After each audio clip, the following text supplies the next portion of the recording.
저희 예배 시작할게요.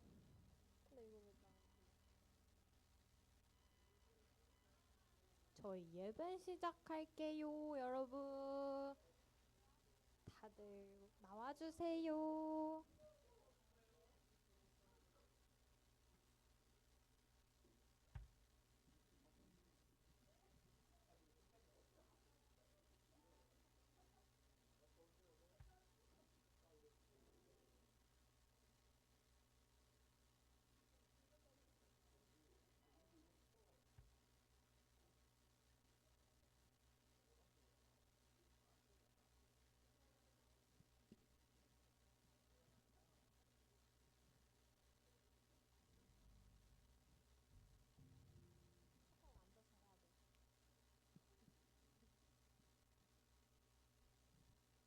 여러분 안녕하세요.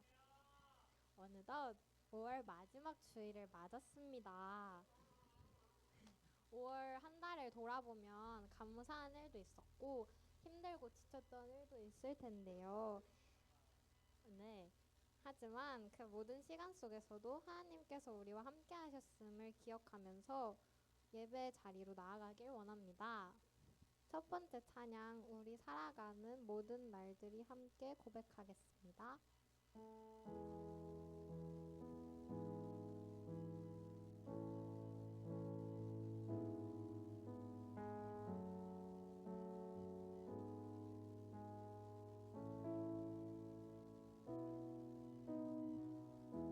우리 살아가는 우리 살아가는 모든 날들이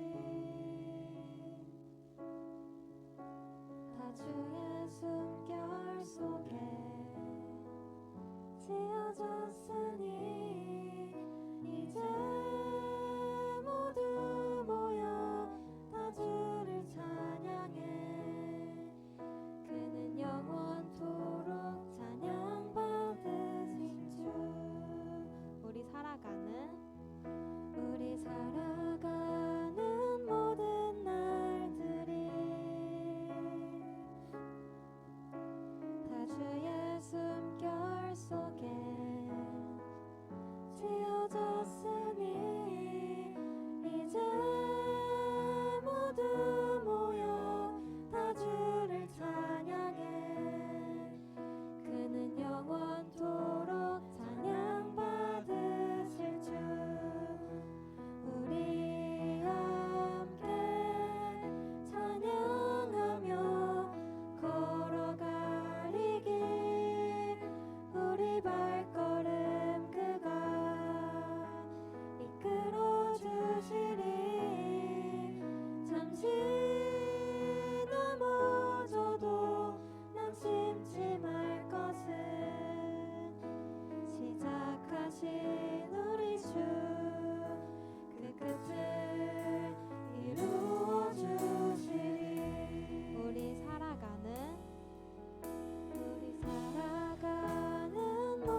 때문에 모든 날들이 하나님의 은혜였음을 고백했습니다.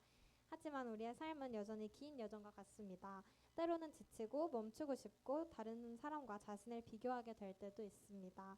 그럼에도 하나님께서는 우리 각자에게 주신 길을 끝까지 달려가도록 힘을 주십니다. 다음 찬양 달리기란 찬양인데요. 함께 일어나셔서 찬양 드리도록 하겠습니다.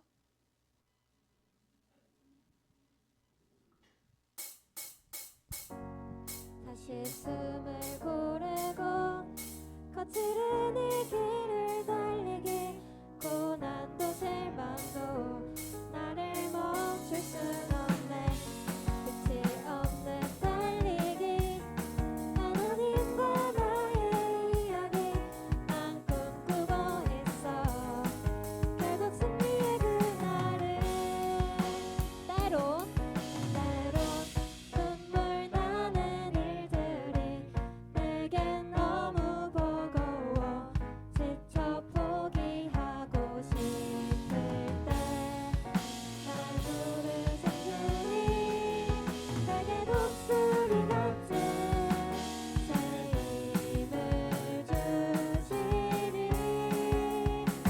다시 숨을 고르고 거칠은 이 길을 달리기 고난도 실망도 나를 멈출 순 없네 끝이 없는 달리기 하나님과 나의 이야기 난 꿈꾸고 있어 결국 승리의 그날을 다시 숨을 고르고 거칠은 이 길을 달리기 고난도 실망도 나를 멈출 순 없네 끝이 없는 달리기 하나님과 나의 이야기 난 꿈꾸고 있어 결국 승리의 그날을 때론 눈물 나는 일들이 내겐 너무 버거워 지쳐 포기하고 싶을 때날 부르신 주님 내게 독수리 같은 새 힘을 주시리 때론 눈물 나는 일들이 내겐 너무 버거워 지쳐 포기하고 싶을 때날 부르신 주님 내게 독수리 같은 새 힘을 주시리 다시 숨을 고르고 거칠은 이 길을 달리기 고난도 실망도 나를 멈출 순 없네 끝이 없는 달리기 하나님과 나의 이야기 난 꿈꾸고 있어 결국 승리 다시 숨을 고르고 거칠은 이 길을 달리기 고난도 실망도 나를 멈출 순 없네 끝이 없는 달리기 하나님과 나의 이야기 난 꿈꾸고 있어 결국 승리의 다시 숨을 고르고 거칠은 이 길을 달리기 고난도 실망도 나를 멈출 순 없네 내가 달려야 할 길이 나의 젊음을 다 쏟아내 내 사랑 내 운명 나의 주님께 달리기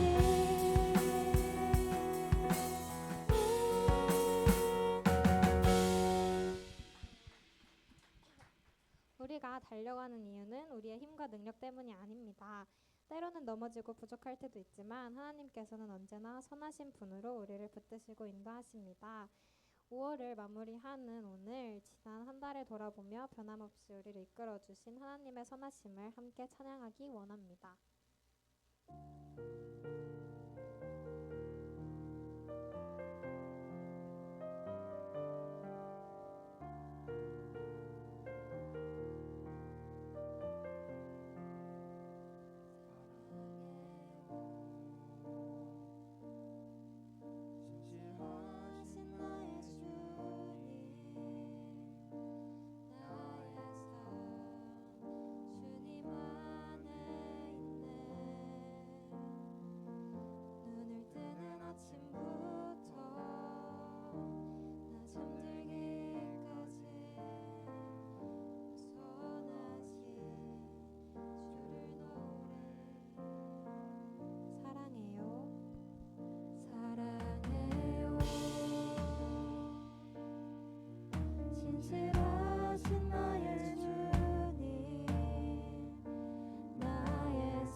중에도 나와 함께 하셨네. 내 아버지 되시며 내 친구 되신 주, 나의 삶 주님 안에 있네. 신실하신 나의 주님, 나의 삶을 인도하셨네. 나의 모든 오해 다해 오선하신 주를 노래하리. 신실하신 나의 주님, 신실하신 나의 주님, 나의 삶을 인도하셨네.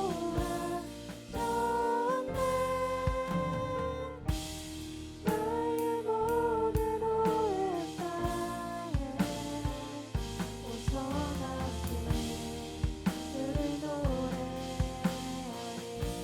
오선하신 오선하신 주를 노래하리. 목소리 높여서 오선하신 오선하신 주를 노래하리.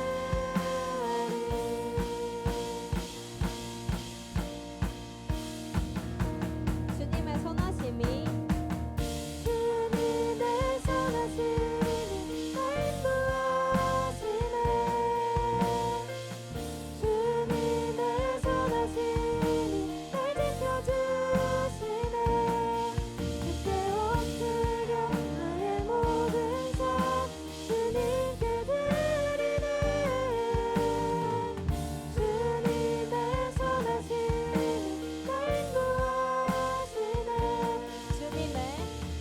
주님의 선하심이 날 인도하시네.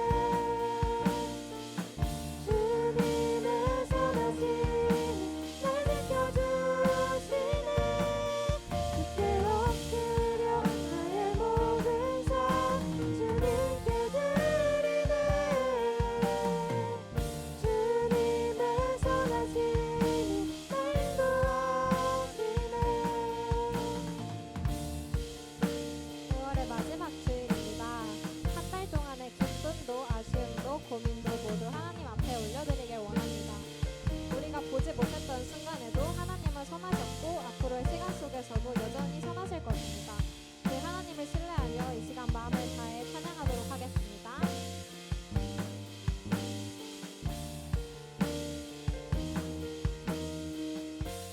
신실하신 나의 주님, 신실하신 나의 주님, 나의 삶을 인도하셨네. 나의 모든 오해 다해 오선하신 주를 노래하리. 오선하신 주를 노래하리. 오선하신 주를 노래하리.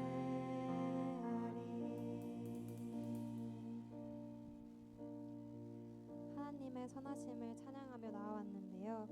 이제 예배 가운데 말씀하실 하나님을 기대하며 우리의 마음을 더욱 열길 원합니다. 남은 예배 시간도 하나님께 집중하며 함께 나아가겠습니다. 기도드리겠습니다.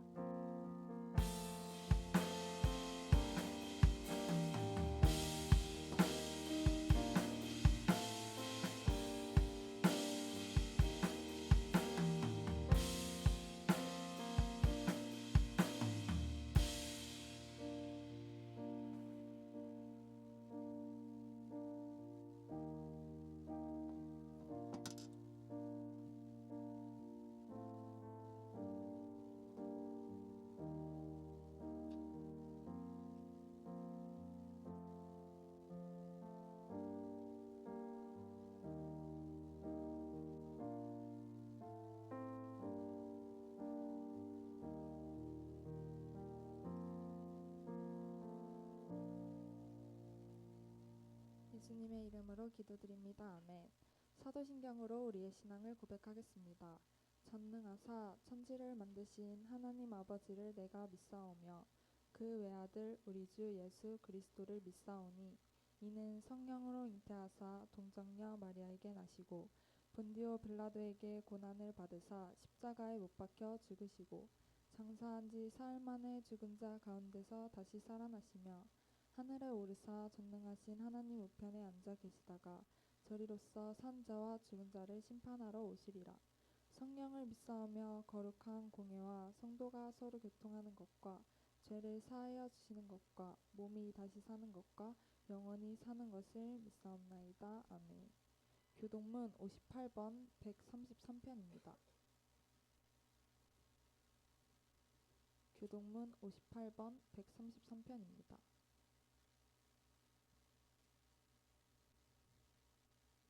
보라 형제가 연합하여 동거함이 머리에 있는 보배로운 기름이 헐몬의 이슬이 시온의 산들에 내림 같도다. 복을 명령하셨나니 곧 영생이로다. 아멘. 이 시간 김하은 학생이 기도하도록 하겠습니다.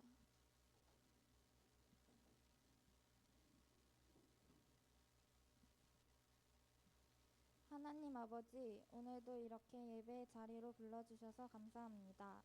날씨가 점점 더 더워지고 있는데 건강 지켜주세요. 이번 주에는 모의고사가 있습니다. 과정 속에서는 최선을 다하게 하시고 결과가 어떻게 나오든 주님의 이끄심을 신뢰하게 해주세요. 일상 속에서 하나님을 계속 기억하며 살아가게 하시고 다른 무엇보다도 하나님을 의지하며 지낼 수 있도록 도와주세요. 이제 말씀을 듣습니다. 집중해서 듣고 마음에 잘 새길 수 있도록 도와주세요. 예수님 이름으로 기도드립니다. 아멘.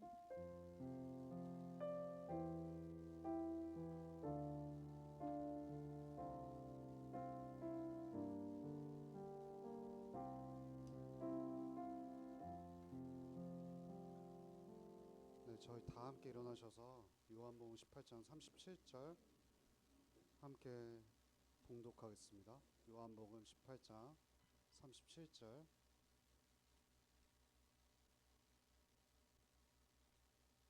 요한복음 18장 37절. 네, 저희 다 찾으신 줄 알고 함께 읽어볼게요. 빌라도가 가로되 그러면 네가 왕이 아니냐. 예수께서 대답하시되 네 말과 같이 내가 왕이니라. 내가 이를 위하여 났으며 이를 위하여 세상에 왔나니 곧 진리에 대하여 증거하려 함이로다. 무릇 진리에 속한 자는 내 소리를 듣느니라 하신대. 자, 함께 축복할게요.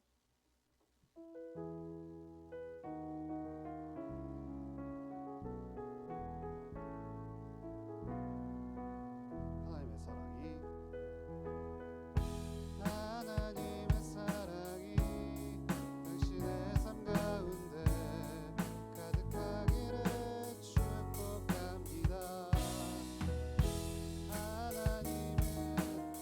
여러분, 저희 한번 좀 오랜만에 온 친구들도 있는데 옆을 둘러볼까요?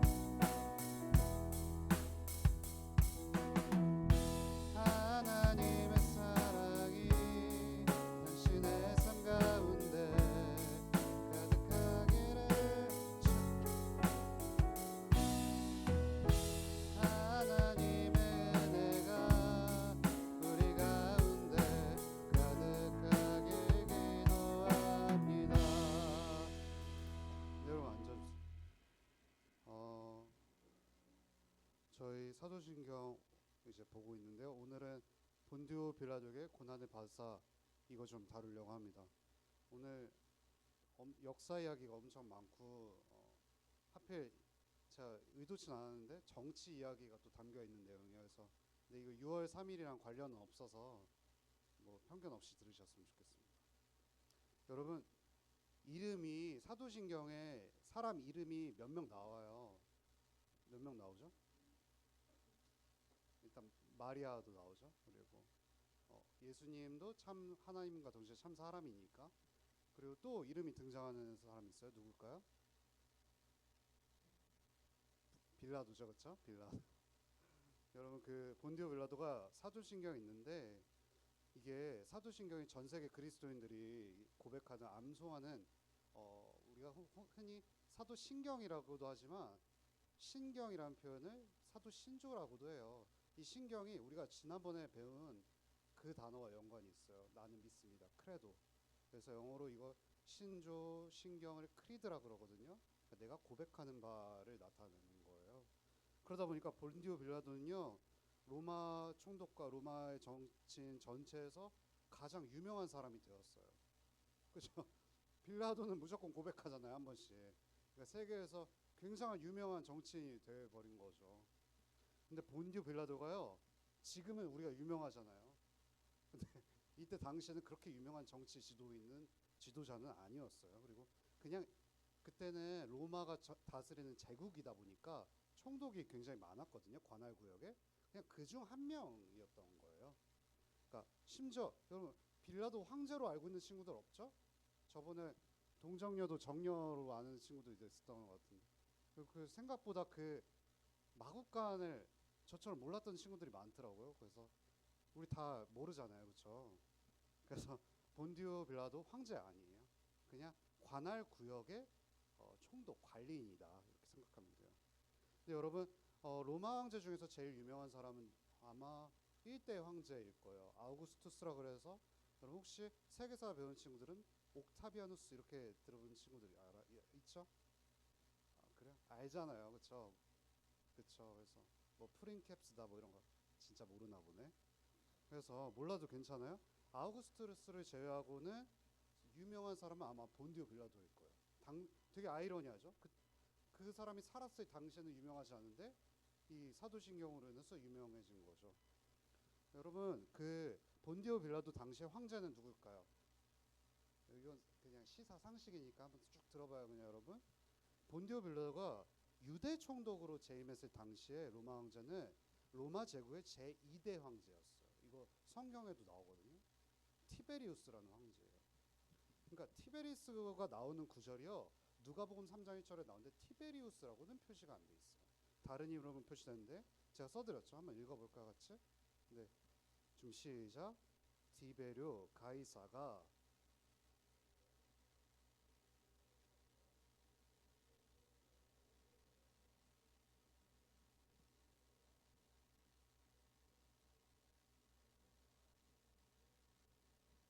여러분 누가복음의 저자 누구죠? 누가죠, 누가. 누가가 흔히 추정되는 직업이 두 개가 있어요. 첫 번째는 의사이고 두 번째 후자가 더 확실하다고 많이 일컬어지는데 역사가 역사 서술가. 그러니까 누가복음은 역사서라고 불릴 정도 역사서처럼 굉장히 역사 기록이 잘 돼 있어요. 누가복음 3장 1절만 봐도 알 수 있죠? 누가 나와요? 처음에 여러분 한글 못 읽으세요? 뭐죠? 뭐가 나와요? 3장 1절에 디베르 가이사가 왕위에 있은지 이런 표현이 나온 거예요. 여러분 진짜 이거 역사 서술이죠.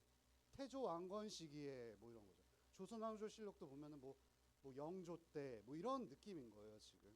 그래서 여러분 여기 제가 로마 제2대 황제가 누구라고 했죠? 티베리우스라고 했죠.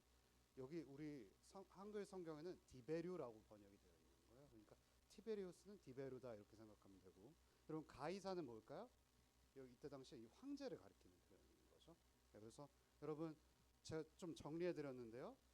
예수님 당시에 황제가 두 명이 거쳐갔는데 첫 번째가 누구냐면 로마 황제 제1대 황제인 아우구스투스다. 그리고 2대 황제는 티베리우스다, 디베료다 이렇게 생각하시면 좋을 것 같아요. 그래서 1대도 안 보면 좀 아쉽잖아요. 1대도 성경에 기록이 돼 있어요. 바로 누가복음 2장 1절이죠. 한번 읽어볼까요? 이때에 가이사 아우구스투가 영을 내려 천하로 다 호적하라 하였으니 제가 가이사는 황제라 그랬죠. 아우구스투는 아우구스투스 1대 황제를 가리키는 거예요. 그러니까 굉장히 성경이 역사를 사실 잘 기록해 있어요. 그래서 절대 신화라 그럴 수 없는 거죠. 여러분 그의 뒤를 이어 황제가 된 인물이 앞서 질문한 2대 황제 티베리우스이거든요. 사실 사도신경을 조금 번역이 아쉬운 부분들이 굉장히 많아요. 물론 저는 뭐 라틴어를 굉장히 잘하진 못하지만 특히 오늘 구절이 그래요. 본디오 빌라도에게 고난을 받으사 이러면 어떤 느낌이 들어요, 여러분? 예수님께서 본디오 빌라도에게 괴롭힘 당한 느낌 들잖아요. 근데 사도신경 이 구절은 그걸 가리키는 게 아니에요. 역사적 서술을 가리키는 거예요. 뭐냐면 조금 더 정확히 번역해 볼게요. 본디오 빌라도 아래에서 고난을 받았다, 이거 표현이에요. 여러분, 아래에서가 제일 쉬운 표현으로 쓴 건데 조금 더 어렵게 표현해 볼게요. 본디오 빌라도 치하에서 고난을 받았다. 그러니까 본디오 빌라도가 유대를 다스릴 쯤에 예수님께서 고난을 받으셨다라는 표현인 거예요. 엄밀히 말하면. 그래서 여러분, 이게 뭘 말해주는 걸까요? 두 가지 의미가 있는데요. 하나는 역사적 사실이다라는 거예요. 사도신경을 이걸 기록한 이 저자들이요, 예수님 고난 당한 거 진짜 역사적 사실이다라는 걸 말하고 싶어요. 그러니까 이걸 이런 식으로 표현하면 좋죠. 예수 그리스도께서 십자가에 못 박혀 죽고 부활하셨다는 것은 정말 있었던 사건이다, 이렇게 표현을 하는 거예요. 언제 있었던 일인지 역사적으로 입증할 수 있는 거죠. 왜냐하면 성경에도 디베로 가이사 때 이렇게 표현이 되고, 가이사 아우구스토 때, 이거 다 역사적 사실이죠. 그래서 본디오 빌라도 통치 때 있었던 일을 말하고 싶은 겁니다. 여러분, 제가 조금 더 이것도 어려운 친구들을 위해서 더 쉽게 표현해 볼게요. 이런 식으로도 바꿔 설명할 수 있어요. 제가 만약에 노무현 대통령 시기에라고 말하면 여기서 강조하고 싶은 건 노무현 아저씨일까요? 아니죠. 그분이 대통령 재임 당시 이걸 말하고 싶은 거겠죠. 그래서 역사적 사실이다. 그럼에도 불구하고 여전히 정치인 본디오 빌라도가 중요한 건 변함은 없어요. 왜 그럴까요? 이 모든 이야기가 정치하고 무관하지 않다라는 걸 좀 오늘 말하고 싶은데요. 그래서 오늘은 예수님과 정치에 관한 이야기를 좀 해보려고 합니다. 여러분, 요즘은 다 그런 건 아니지만 정치가 자신의 옳음을 입증하기 위한 도구가 된 것 같아서 좀 아쉬울 때가 있어요. 저는 여러분 무슨 정당 뭐 지지하든 저는 저 충분히 존중합니다. 물론 저도 여러분께 말은 안 하지만 제가 지지하는 정당이 있습니다. 제가 지지하는 정당이 무조건 옳다고 생각은 하지 않습니다. 다 결함이 있습니다. 근데 요즘은 이게 옳음을 넘어서서 거의 종교가 돼버린 것 같아요. 그래서 좀 아쉬운 면이 있죠. 여러분, 빌라도가요 정치가고요. 우리가 읽었던 성경 본문은 예수님과 정치에 관한 이야기이기 때문에 좀 오늘 정치에 관련된 거 좀 살펴보겠습니다. 이제 본론으로 돌아갈게요. 좀 정치와 사람들의 마음을 좀 다룰게요. 오늘 좀 어렵죠? 좀 그냥 쭉 들어봐요. 그냥 들으면 또 이해되는 면도 있거든요. 여러분, 먼저 사람들의 마음을 좀 한번 살피려고 그래요. 여러분, 요한복음 18장을 보면요, 되게 재밌는 얘기가, 별로 재미가 없어 보이는데 되게 재밌는 얘기가 나오거든요. 본디오 빌라도가 예수님과 나누는 대화예요. 33절부터 시작이 되는데요. 우리 한번 33절 읽어볼까요? 요한복음 18장 33절 한 목소리 읽어볼게요. 준비 시작.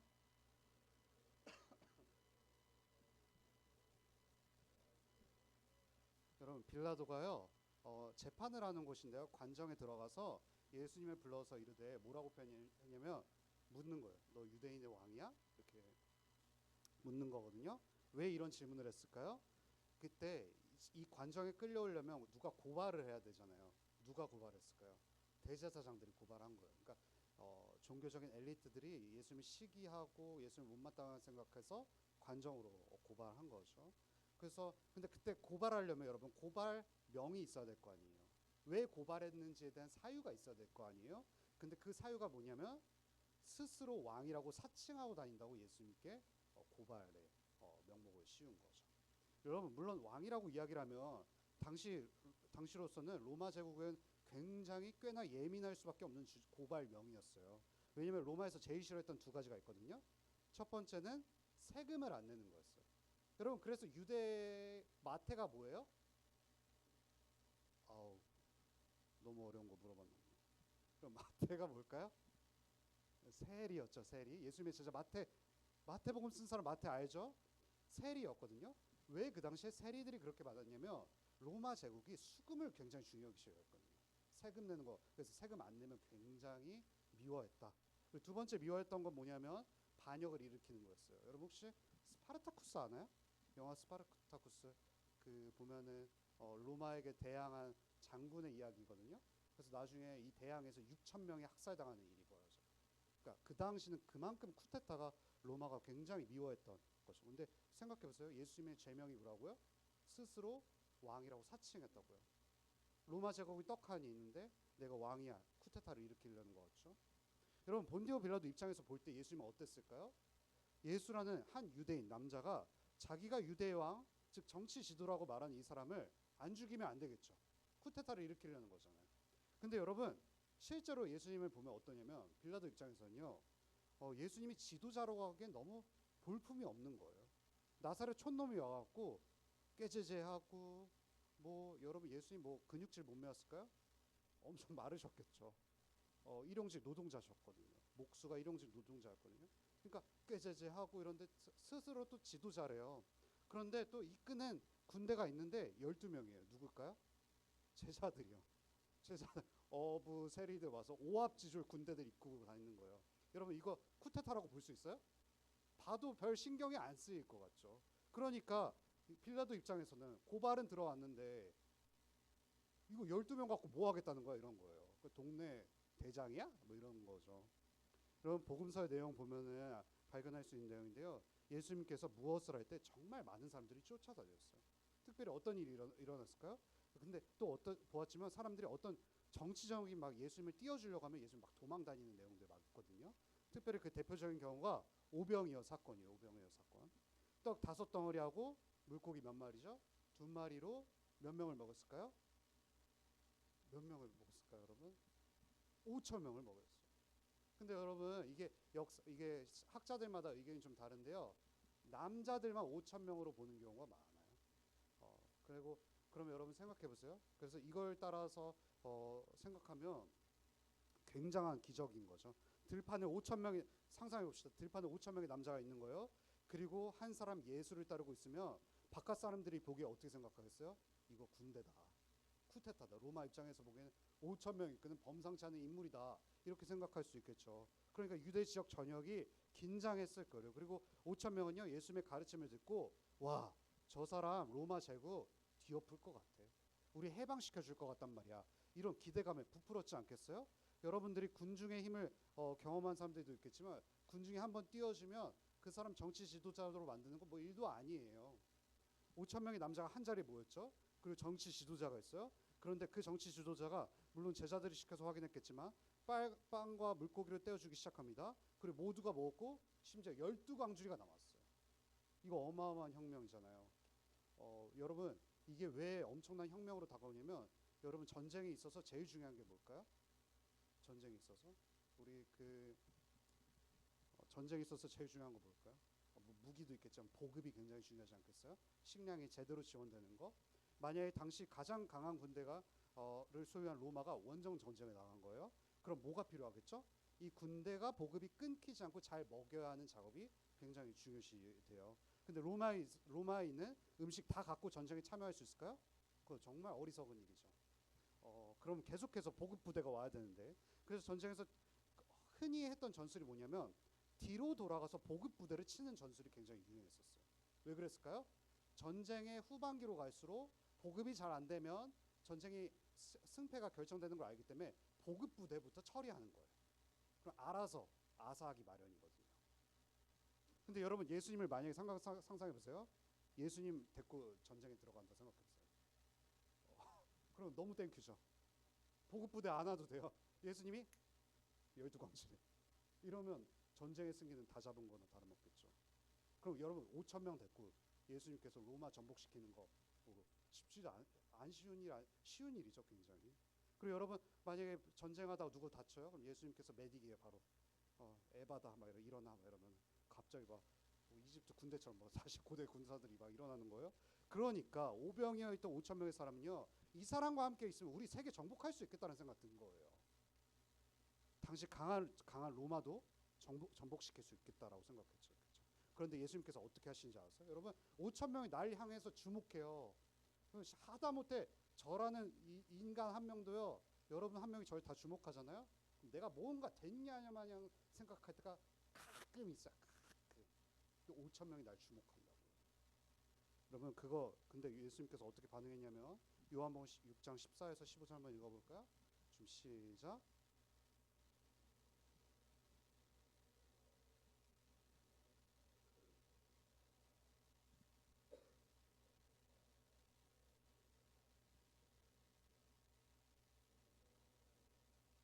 여러분 예수님 막 사람들이 주목하자 나 정치적으로 띄워주려고 하자 어떻게 하세요? 도망갔어요. 그 상황에서 그들은 예수님을 왕으로 삼으려 했고 정작 정치 권력을 주려고 하니까 예수님이 도망쳐 버리는 거죠. 이유 뭐였을까요? 그분이 이 땅에 왕으로 오신 건 사실이에요. 그런데 사람들이 생각하는 정치 스타일의 왕으로 온 게 아니기 때문에 그런 거예요.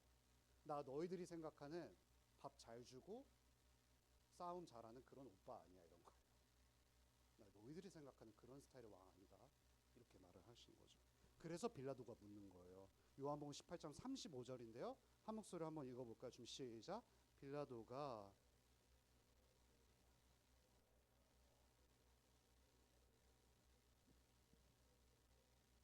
여러분, 세상이 생각하는 왕은 어떤 이미지예요? 굉장히 단정하고 멋있어야 되죠. 힘도 있어야 되고. 이렇게 말하는 거예요. 네가 유대인이냐? 네 나라 사람들과 대제사장이 너를 내게 넘겼으니 넌 도대체 뭐냐? 넌 정치 지도자가 맞냐? 이렇게 빌라도가 묻는 거예요. 너는 왜 이렇게 왕이라고 생각하면서 꾀죄죄하냐? 볼품없냐? 이렇게 묻는 거죠. 그러면서 또 너는 왜 왕이라고 생각하면서 너를 옹이하고 있는 오병이어 계실 때 도망쳤냐? 이렇게 묻는 거예요. 그래서 예수님께서 어떻게 대답하시는지를 봐야 되는데요. 요한복음 18장 36절, 37절, 38절 한 목소리 읽어볼게요. 좀 시작. 이 세상에 안 써드렸나요? 미안합니다. 여러분 그럼 성경책 좀 펼쳐보세요. 요한복음 18장 36에서 38절이거든요. 써드렸죠? 봐봐요, 써드렸잖아요. 여러분 36에서 38절 한번 읽어볼게요. 좀 시작.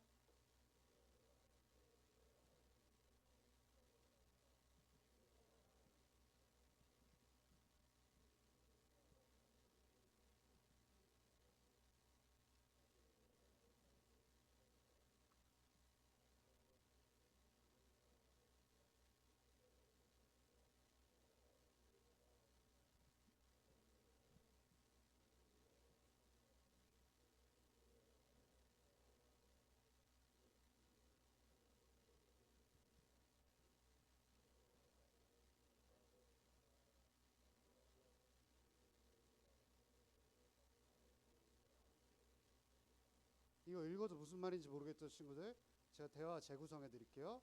이런 내용이에요. 빌라도가 네가 왕이냐? 라고 묻자 예수님께서 이렇게 대답하세요. 네가 생각하는 방식의 왕은 아니다. 내 나라는 이런 방식으로 오는 게 아니다. 그러자 빌라도가 궁금하죠. 그럼 넌 뭐냐? 묻자 예수님께서 다음과 같이 말씀하십니다. 네가 말하는 것처럼 내가 왕이긴 왕이다. 그러나 네가 생각하는 방식의 왕이 아닌데 나는 진리를 전하러 온 왕이다. 이렇게 말하는 거예요.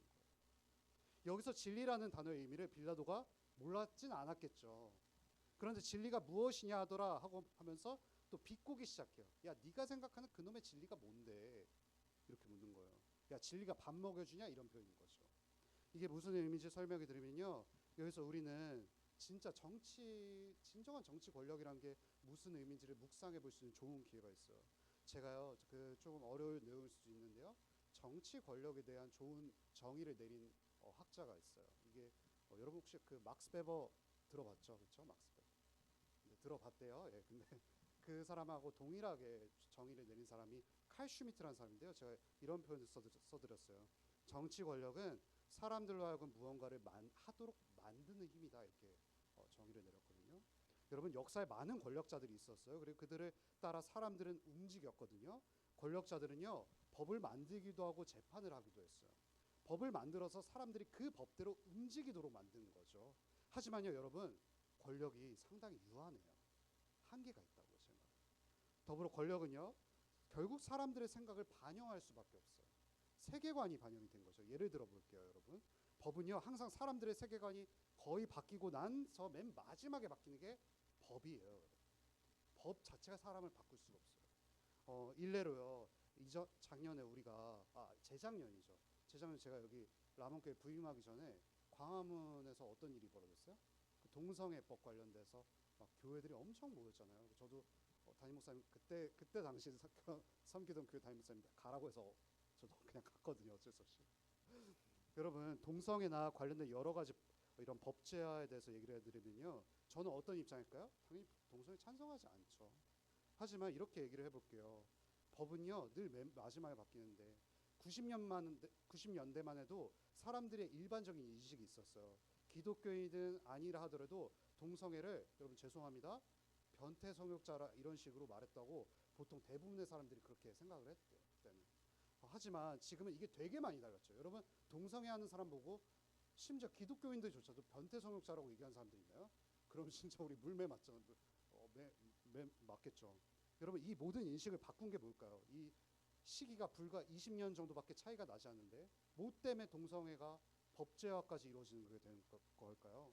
사람들의 인식을 서서히 바꾸는 건요. 법이 아니라 문화예요. 문화. 사실 엄밀히 말해서 문화도 누군가 통제해가지고 바뀔 수가 있는 게 아니에요.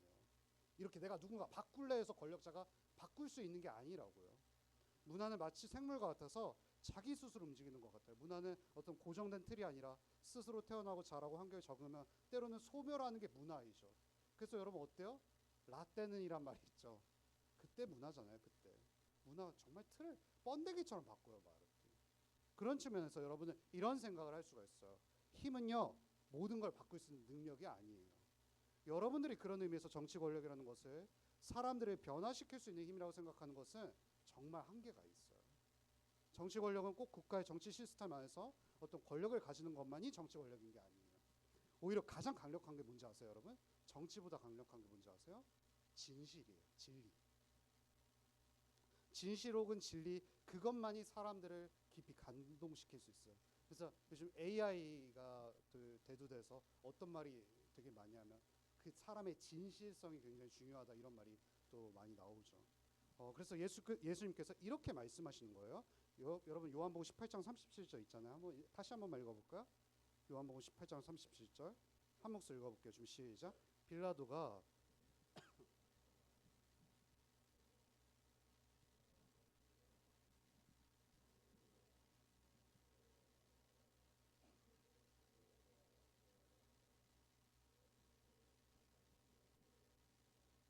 예수님께서 어떻게 말씀하셨어요? 나 왕 맞아 너가 말한 대로. 그 말은 내가 권력을 가지고 실제로 사람들의 행동과 생각을 바꾸려고 이 자리에 왔다는 거예요. 근데 찍어 눌러서 그걸 바꾸려는 게 아니라 진리를 선포함으로 진실을 선포함으로 바꾸려고 한다는 거죠. 예수 그리스도는요. 자기 자신이 실제로 사람들의 행동과 생각을 변화시키는 능력 이걸 정치 권력이라고 할 수 있죠. 이 정치 권력을 대단히 아름다운 방식으로 사용하셨어요. 실제로 제가 늘 그렇게 삶을 살아간다고 저 장담할 수 없지만요. 저는 예수 그리스도가 제 삶의 주인이고 왕이라고 고백해요. 여러분도 그렇죠? 왜 그렇게 됐는지 아시나요? 제가 안 교만하기 때문에 그런 게 아니에요. 내가 누군가를 인정해 줄 만큼 안 교만하기 때문에 그런 게 아니라요. 저는 저랑 가까운 분들 모두 아시겠지만 저 굉장히 교만한 사람이에요. 여러분. 사실 우리 모두는요. 내가 제일 잘난 사람이라 생각해요. 안 그런 척하는데요. 내가 제일 소중하고 내가 제일 돋보여야 되고 내가 누구든지 인정받아야 된다고 생각을 해요. 늘 삶을 그렇게 살죠. 우리는. 그럼에도 불구하고 저희가 예수 그리스도를 삶의 주와 왕으로 섬기는 가장 큰 이유는 뭘까요, 여러분? 그분이 모든 것을 가지셨음에도 불구하고 가장 강력한 힘과 권력을 가지고도 우리를 변화시키기 위해서 그분이 그분의 전능과 힘과 권력을 쓰지 않았기 때문인 거예요. 복음은 너무나도 자주 하찮게 여겨지는 소식이에요. 사람들은 복음의 교리를 들으면서 그거 뭐 맨날 듣던 얘기잖아, 알던 얘기잖아 라고 생각하죠. 기독교인이 아니라 하더라도 복음 이야기는요 다 아는 얘기라고 생각하기 쉽습니다. 여러분 제가 여기서 하나 예를 들려고 하는데요. 제가 굉장히 좋아하는 사람이 누구죠? 누굴까요? 맞아요. C.S. 루이스예요. 제가 질문지 안 써드렸는데 어떻게 하시죠? 제가 팀 켈러 아저씨만큼 제일 좋아하는 사람이 C.S. 루이스인데 C.S. 루이스가 대학을 어디 나왔는지 아세요, 여러분? 어디 교수였는지 아세요?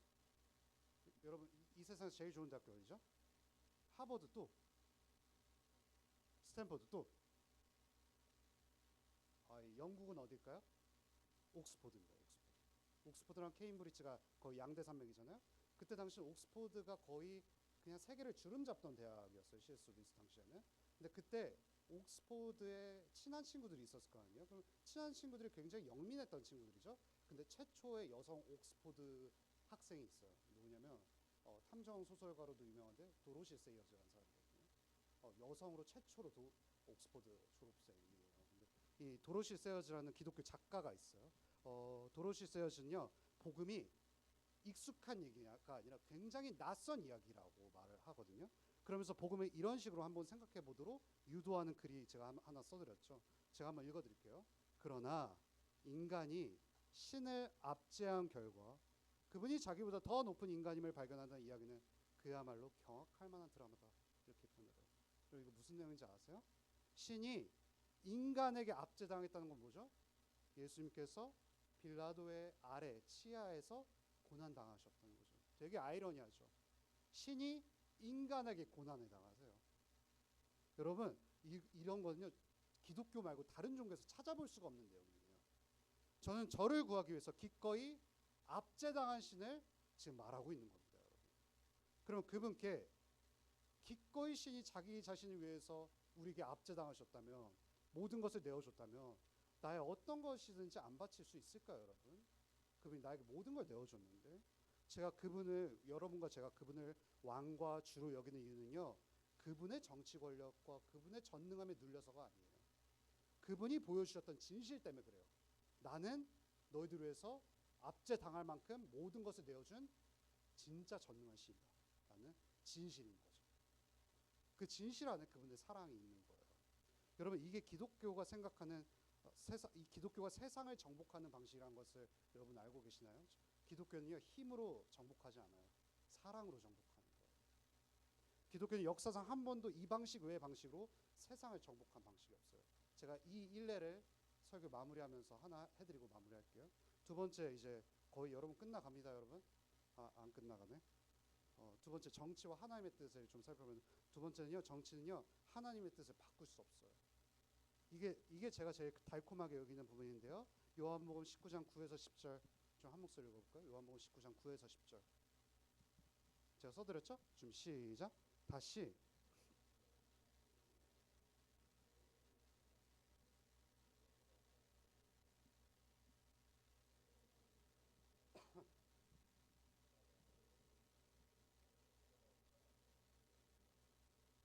자, 빌라도가 이렇게 말하는 거예요. 난 널 죽일 수도 있고 난 너를 살릴 수도 있다. 내가 진짜 권력자다. 그런데 너 왜 이렇게 예수 뻣뻣하게 굳냐? 너 지금 죄인 아니야? 내가 너 살려준다니까? 너 진짜 미쳤어. 이렇게 말하는 거예요.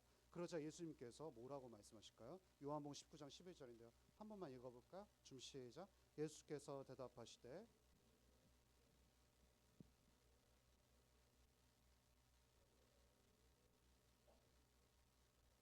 예수님께서 이렇게 대답하시는 거예요. 네가 나를 죽일 수도 있고 살릴 수도 있지. 그런데 네가 나를 죽일 수도 있고 살릴 수도 있다고 네가 생각하는 그 권력은 네가 쟁취한 게 아니야. 사실 로마 황제가 너에게 준 것도 아니야. 그보다 높으신 분이 너한테 허락한 거야. 원하는 대로 해봐. 네가 무엇을 원하든 네가 원하는 대로 되지 않는다. 뭘까요? 진짜 권력은 내가 허락해야 나오는 거야. 이렇게 예수님께서 말씀하신 거예요. 하지만 빌라도가 결국 예수님을 죽음의 자리로 넘겨주었어요. 근데 왜 그랬을까요? 답은 간단해요. 빌라도는요, 시끄러운 게 싫었던 거예요. 빌라도는 로마가 시끄러워진 게 정말 싫었고 자기가 관할하는 통치 구역인 유다 지역에 소란스러운 일이 벌어지는 것이 두려웠어요. 여러분, 만약에 자기가 다스리는 지역이 소란스러워지면 로마 황제가 좋아하겠어요? 제 일 잘 못한다. 제 행정 능력 별로야 라고 찍히지 않겠어요? 자신이 여기를 통치하고 있으니까 쿠데타 같은 건 일어나면 안 돼요. 그리고 저 위에 있는 황제가 심기를 거스릴 만한 것 아무것도 없어야죠. 빌라도는요, 공무원으로 몸을 사리게 되는 거예요. 내가 맡은 관할에 문제가 없어야 그게 행복이죠. 그래서 빌라도는 얘기하는 겁니다. 이 나사렛 촌놈을 어떻게 하지? 얘가 딱히 죄가 있는 것처럼 보이지도 않는데. 빌라도 입장에서 볼 때 예수와 관련된 일이 너무 시끄러운 거예요. 그럼 어떻게 하죠? 그럼 그를 죽여버리면 최소한 시끄러운 건 해결이 되겠죠. 그리고 어떻게 됐을까요? 그분은 시끄러운 걸 잠재웠기 때문에 사라진 줄 알았는데 부활했고 일이 더 시끄러워져 버렸어요. 어떻게 더 시끄러워졌을까요? 그 제자들이요, 예수 그리스도가 부활을 하는 걸 보고 로마를 뒤엎어버리기 시작했어요. 복음을 들고 말이죠. 그들은 무력으로 뒤엎은 게 아니었어요. 그들은 예수님과 똑같은 방식으로 진실로 로마를 뒤엎기 시작했어요. 그들이 증언이에요. 예수 그리스도는 진짜 진실한 분이었어요. 어떤 진실이죠? 그분은 진짜 하나님을 드러내고 있거든요. 사랑의 하나님을 보이셨죠. 예수님은 사람들을 정말로 변화시키는 가장 강력한 권력을 가진 분인데 그것을 무력과 폭력으로 하신 것이 아니라 오히려 당함으로, 십자가에서 당함으로 사람들의 마음을 변화시킨 진짜 신을 보여준 거였어요. 로마의 사람들은 기독교인든 아니든 거기에 감동했어요. 그리고 로마는 313년에 어떤 일이 일어나죠? 기독교를 공인하기 시작해요. 기독교 믿는 사람들 박해하지 마라 이렇게 하죠. 그리고 397년에 어떤 일이 일어나냐면 기독교 자체를 국교화시켜버려요. 여러분, 빌라도는 그가 원하는 대로 했어요. 근데 그 결과는 그가 원하는 대로 되지 않았죠. 소란을 잠재울 줄 알았는데 소란이 더 커져 버렸어요. 여기서 여러분들은 알 수 있는 게 하나가 있어요. 세상의 정치가 잘못됐을 때 여러분 지적할 수 있어요. 대통령 왜 저래? 정치 권력자들 왜 저래? 지적할 수 있어요. 여러분들이 정치에 관심을 가지는 거 나쁜 거 아니에요. 하지만 우리가 놓치지 말아야 될 사실은 진정한 정치는 권력자, 우리가 뽑는 권력자의 손에 달려있는 게 아니라 그 위에 있는 분에게 달려있다는 그 사실인 거예요. 여러분들 입장에서 이럴 수 있어요. 내가 원하는 사람이 당선되지 않을 수도 있고요. 원하는 사람이 당선될 수도 있어요. 내가 이럴 수도 있죠. 내가 원하지 않는 사람이 어떤 정책을 펼칠 수도 있고 그 반대의 일이 일어날 수도 있습니다. 제가 여러분들에게 드리고 싶은 말씀이 이겁니다. 권력이 무엇을 어떤 방식으로 어떻게 선택하든 결국은 하나님의 뜻대로 흘러갑니다. 권력의 뜻대로 되는 것 아무도 없어요. 그것은 우리가 흔히 알고 있는 뭐 대통령이나 국회나 이런 세속 정치만 의미하는 게 아니라요. 우리가 지금 다니고 있는 학교나 여기 선생님들이 다니고 있는 회사나 제가 다니고 있는 교회나 수많은 정치거리들 있잖아요. 그것은 각자 그들의 뜻대로 되지 않습니다. 거시적인 큰 마스터 플랜 속에서는 하나님의 뜻대로 되고 말 것입니다. 그 예로 한 가지 얘기해 드리고 진짜 설교 끝낼게요. 이거 좀 재밌거든요. 좀 잘 들어보세요. 제가 팀 켈러 아저씨도 좋아하는데요. 미안합니다. 또 너무 좋아하는 사람이 많아서. 존 파이퍼 아저씨를 너무 좋아하거든요. 존 파이퍼 아저씨가 쓴 열방을 향해 가라라는, 열방을 향해라 그러면 뭔가 선교랑 관련된 책인 것 같지 않아요? 그 책이 있어요. 거기에 보면 이런 부분이 있어요. 여기 혹시 조지프 스탈린 모르는 친구 있나요? 스탈린? 엄청난 독재자죠. 러시아의 스탈린 아시죠? 그 스탈린에 관련한 내용이에요. 그는 소련의 독재자며 수백만 명을 죽였거든요. 정말 나쁜 사람이고 심지어 무신론자였어요. 신 없다고 생각한 사람이죠. 하나님 안 믿는 사람이었어요. 근데 이 책은 흥미롭게도 여러분 존 파이퍼 아저씨 굉장히 뛰어난 학자거든요. 목회자이면서. 근데 그분이 굉장히 충격적인 말이에요. 그 독재자 조지프 스탈린이 세계 선교에 기여를 했다 이렇게 표현을 해요. 왜 그런지 제가 설명을 드릴게요. 여러분 입장에서 뭐 스탈린은 무신론자이고 기독교는 엄청나게 바뀌었는데 어떻게 세계 선교에 기여할 수 있어? 이렇게 질문할 수 있어요. 근데 어떤 역사적 사실이냐면 러시아 강제 이주 사건이 있었거든요. 여러분 강제 이주라는 건요 집을 그냥 빼앗기는 거예요. 그럼 여러분 재산을 하루아침에 다 잃어버리는 거거든요. 엄청나 바뀌죠. 여러분 제가 하나 써드렸는데 제가 한번 읽어드릴게요. 잘 들어보세요. 안 써드린 것도 있어서. 그 지역 중 하나가 우즈베키스탄이 불리는 확고한 무슬림 민족의 중심적인 중심지인 타슈켄트가 있다. 2천만 명에 달하는 타슈켄트 사람들은 수백 년 동안 기독교를 전파하려는 서구의 모든 노력을 열렬히 저항했다. 여러분 그 타슈켄트라고 해서요. 우즈베키스탄 아시죠? 우즈베키스탄의 수도이자 중앙아시아에서 가장 큰 대도시가 타슈켄트입니다. 굉장히 입지적인 지역이죠. 선교사들이요 많이들 왔어요. 왔는데 다 죽어버렸다고 합니다. 그만큼 열렬하게 복음을 저항한 거죠. 근데 어떻게 하다가는 뭐냐면 이제 제가 안 써드렸는데 제가 계속 설명해 드릴게요. 이제 스탈린이 타슈켄트 이제 고려인들 아시죠? 러시아에 사는 고려인이 사는 지방을 공장을 세우려고 했던 거예요. 그래서 스탈린이 야 너네 다 나가. 그래서 러시아 강제 이주가 시작됩니다. 그래서 어디로 이동했냐면 어디로 이동했을까요? 타슈켄트로 이동했겠죠. 타슈켄트로 이동했는데 고려인들이 이제 타슈켄트 주변에 정착하자 어떤 일이 벌어졌냐면 우즈벡 사람들이 고려인들의 근면과 성실에 반했다고요. 그들이 너무 성실했거든요. 일을 하는데. 그래서 제가 좀 더 읽어드릴게요. 수십 년 안에 한국인들은 우즈벡 문화생활의 거의 모든 측면에 들어갔습니다. 하나님의 세계적인 사건 조율에서 늘 그렇듯이 그분은 하나님께서는 이주된 한국인들 사이에 신실한 신앙인들을 심겨주었습니다. 스탈린은 한국인들이 자신들 사이에서 급속한 부흥을 경험할 뿐만 아니라 그들의 무슬림 친구인 우즈벡 사람들과 카자흐스탄 사람들을 그리스도로 인도할 거라고는 상상하지도 못했습니다. 한국인 부흥과 이것이 우즈벡 사람들과 카자흐 사람들에게 미친 획기적인 영향의 첫 번째인 공개적 징후는 1990년 6월 2일에 나타났습니다. 소비에트 중앙아시아 역사상 최초의 야외 기독교 집회에서 미국에서 온 한 젊은 한국인이 카자흐스탄의 수도 알마타 거리에서 늘어나는 군중들에게 복음을 전했습니다. 무슨 말인지 이해되세요, 여러분? 지금은 우즈벡과 카자흐는요 기독교 공동체가 굉장히 크대요. 왜 그랬을까요? 그들은 강한 이슬람 공동체였는데 어떻게 그렇게 기독교 공동체가 커지게 될 수 있었을까요? 여기 제일 귀한 사람이 누굴까요? 놀랍게도 스탈린입니다. 스탈린은 내가 세계 선교를 위해서 일하겠어라고 생각하지 않았어요. 그만큼 권력 가진 사람 없었거든요. 나 세계 선교를 위해서 고려인들 강제 이주시키겠어 이렇게 생각한 적 한 번도 없어요. 스탈린은 그저 욕심대로 고려인들을 강제 이주시켰어요. 그의 악독한 성격처럼 그냥 악독한 짓을 했을 뿐이에요. 그들 중에서 근데 그리스도인이 있었던 거예요. 그의 생각에 너무 예상하지 못했죠. 한 줌도 안 되는 그리스도인이 그들에게 영향을 미칠 거라고 어떻게 상상했겠어요. 그리고 그 한 줌도 안 되는 그리스도인들은요 그냥 기도하는 사람들이었어요. 그들은 박해를 받아서 슬퍼했어요. 그래서 자연스럽게 기도했어요. 그런데 하나님께서 그들의 기도를 사용하셨던 거예요. 정치인들은 상상도 못하는 능력을 베푸셨죠. 그 일들이요 지금도 일어나고 있어요. 세계 각지에서. 너무 놀랍게도 그 어리석은 방법으로 어리석어 보이는 사랑의 방법, 진실을 전하는 방법으로요 세계 각지에서 구조를 무너뜨리는 일들이 벌어지고 있다고요. 우리는 하나님께서 어떤 식으로 일하는지 정확히 알 수 없어요. 하지만 하나님께서는 지금도 일하고 계세요. 기독교인들은 세상과 다르게 더 위대한 왕, 더 위대한 정치 권력에 신뢰를 두어야 돼요. 그게 가장 어리석은 방법일지라도 내가 뽑은 정치인이 뭔가 변화시키지 않는 것 같더라도 지금 가장 배후에서 가장 근면하고 성실하게 일하고 계신 분이 있어요. 누굴까요? 하나님이세요. 여러분들은 그런 왕을 가지고 있다라는 거예요. 그리스도가 여러분들의 왕이세요.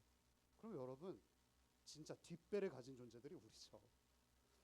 그리스도께로 오세요. 그러면 여러분 그분이 사람들을 변화시키기 시작해요. 우리도 변화시키고 그 진짜 정치를 맛보기를 여러분 간절히 소망합니다. 제가 기도하고 마무리할게요. 여러분 오늘 설교 좀 늦었네요. 그러니까 좀 사도신경 할 때 좀 이해해 주세요. 제가 기도하고 마무리하겠습니다. 하나님 아버지, 하나님께서 진짜 왕이십니다. 그 왕을 열렬하게 따르겠습니다. 그 진실을 우리도 전파해서 세상을 변화시키겠습니다. 이 모든 말씀 예수님의 이름으로 기도합니다. 아멘. 저희 봉헌할게요.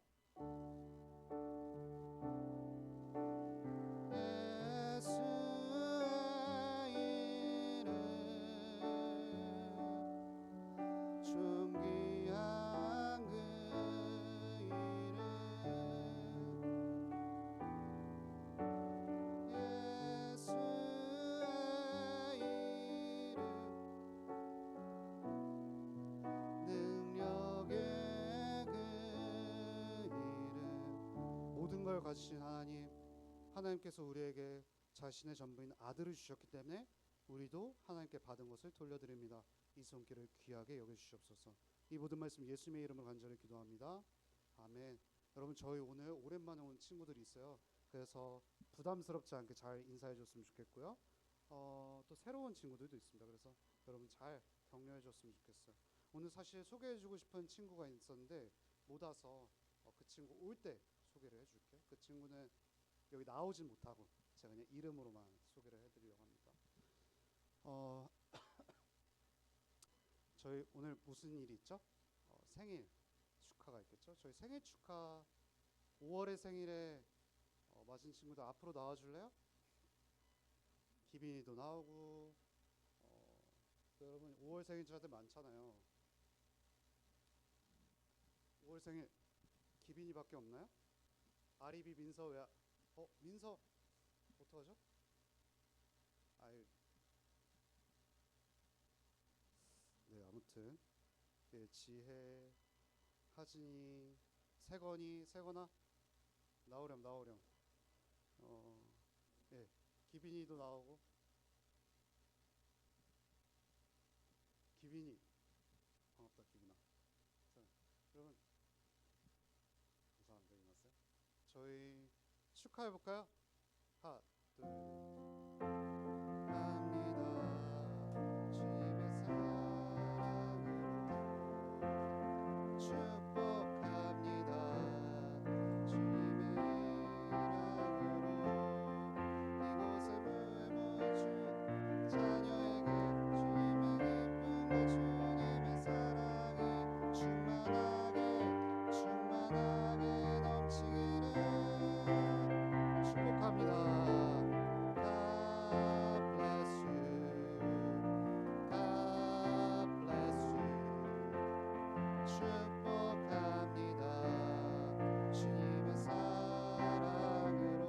불어볼까 같이? 아, 부는 거 못하세요? 좀 불어봐요. 예, 그럼 지혜 선배님 한번 불어주시죠.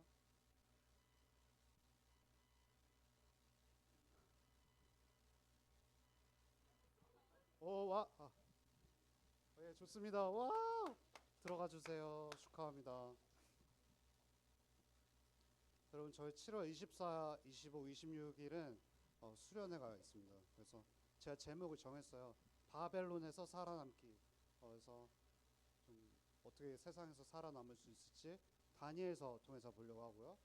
제가 이제 설교 작성 들어갔습니다. 그래서 여러분 또 우리 수련회가 또 마지막에 친구들도 있잖아요. 교회 학교에서. 그래서 꼭 왔으면 좋겠고요. 그리고 저희 오늘 기도학교 상반기 마지막 날입니다.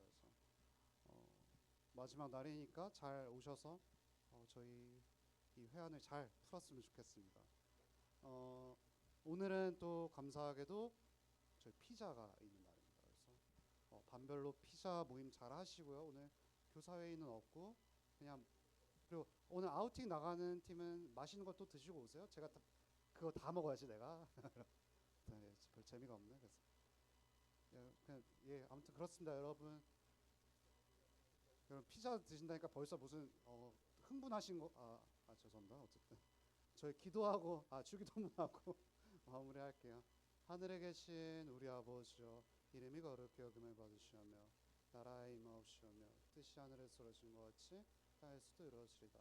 오늘날 우리에게 일용할 양식을 주옵시고 우리가 우리에게 죄진 자를 사하여 준 것 같이 우리의 죄를 사하여 주옵시고 우리를 시험에 들게 하지 마옵시고 다만 악에서 구하옵소서. 대개 나라와 권세 영광이 아버지께 영원히 있사옵나이다. 아멘. 여러분 피자 맛있게 죄송합니다, 여러분.